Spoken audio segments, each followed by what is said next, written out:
A judge has sentenced Bernard Madoff to 150 years in prison.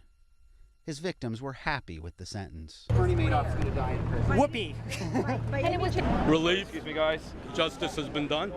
When passing down the maximum sentence, Judge Denny Chin said, quote, "The message must be sent that Mr. Madoff's crimes were extraordinarily evil." I didn't applaud, but I felt the applause, and my feeling was that I felt the judge was very thoughtful in his decision, and I felt that he weighed both sides, and he wanted to send a message, and the message was clear, that somebody that perpetuates this kind of fraud really deserves the maximum kind of sentence, and he'll end up dying in prison, and that's the way it should happen. Madoff pled guilty in March to running a $65 billion Ponzi scheme that lasted several decades. He tricked government regulators all the while into believing he ran a legitimate investment firm. Madoff fleeced thousands of people, including close friends and charities. In court, Madoff faced his victims and apologized, saying, quote, "I live in a tormented state now, knowing all the pain and suffering that I've created. I've left a legacy of shame, as some of my victims have pointed out, to my family and grandchildren. I will turn and face you. I'm sorry." One man, a retired corrections officer who lost his life savings to Madoff, welcomed the apology.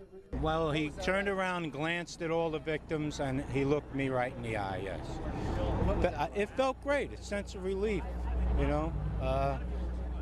He's a man, just as most, men are, and women, and he did what he thought was right. He turned, at least this time, he turned around to us. Others were not impressed with Madoff saying he was sorry. It's not going to bring the victims their money back. I didn't really believe that he was sorry. If he was really sorry, he wouldn't have done this for so many years. Madoff, a former chairman of the NASDAQ stock exchange, lived a life of luxury with his wife Ruth for decades.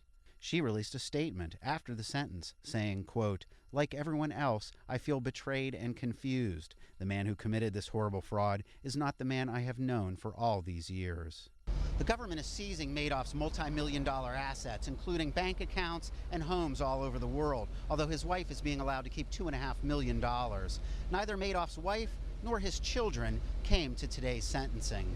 Ted Shaffrey, The Associated Press, reporting from Manhattan Federal Court in New York.